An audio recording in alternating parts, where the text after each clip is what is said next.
This video is about how people describe how much they've been through in a way that helps validate their pain, and especially if that pain is still there. If you're interested in listening to this, then go ahead and watch the video.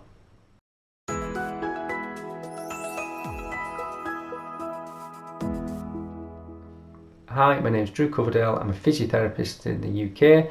I help people understand their experience of persistent pain and work towards helping them reverse it. If you're interested in this video and others like it, then click on the subscribe button just down below and pop any questions or comments in the section below, and I'll do my best to answer them. Often people validate the amount of procedures and the things they've gone through as a way of validating their pain, because pain isn't something really you can see. It isn't something that someone walks around with a number of how much pain they're in or a description of it.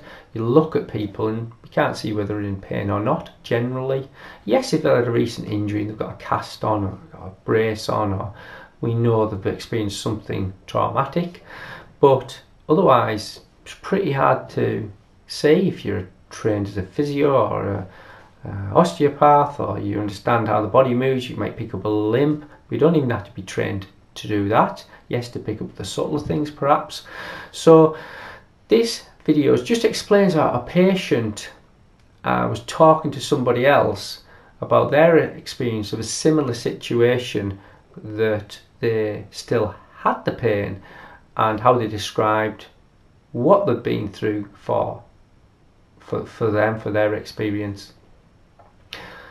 So this situation was someone who has back pain and sciatica. It's such a common chronic pain presentation. So you've got a patient who's recovered from it, recovering, in the process of recovering, but still getting some symptoms, presenting that situation to a work colleague. Now the work colleague has had that pain and symptoms for years and years and years, starts to suggest the things that they believe that person needed because they experienced them. I think you'll need a scan, son. You think you'll need a scan? Sounds like what I've had and what I've still got actually. And I had damaged vertebra and bulging discs on the X-ray and scans that I had, and they did an operation, but I had too much nerve damage.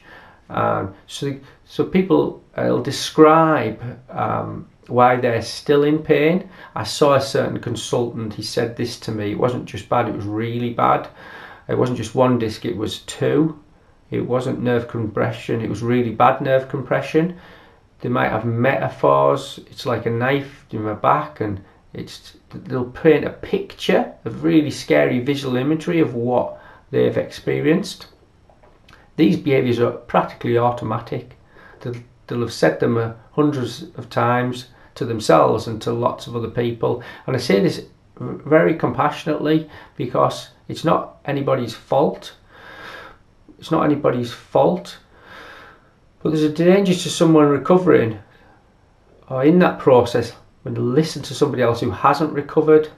If they have authority over that person, then it might be hard for that person actually to stay consistent with the ideas of recovery and how you can make a recovery. When you list an operation and a scan and failure of treatment and failure of seeing lots of different people and scary imagery of degeneration or a bulging disc or arthritis or scoliosis or spondylolisthesis, these are words that scare me when I first heard them, but I know they exist in all of us. And they know they exist in large proportions of the population, pain-free. But I do understand how people could believe those things are linked to pain, because most people trained in our medical institutions, maybe not going forward, but up until this point, I've been told the same.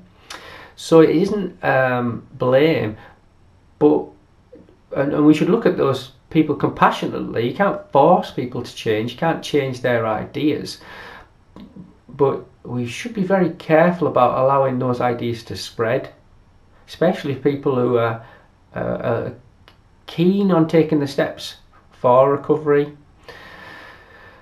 So if you find yourself in a situation where someone does have authority over you and does have evidence that their situation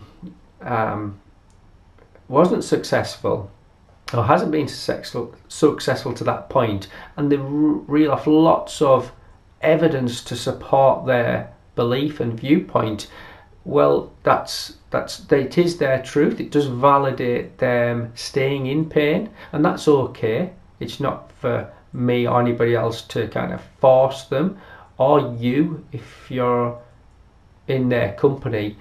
We've got to tread our own path. But if you're in pain and you've had some of those beliefs, or maybe some of those experiences with scans and authority and believing you can't do anything, I'm saying that there's an alternate path that you can make some changes. Maybe not that you believe can be pain-free or even less pain, but if you suspend that belief enough to take some steps there and watch curiously how your body responds to it, you may be amazed at the changes you can make.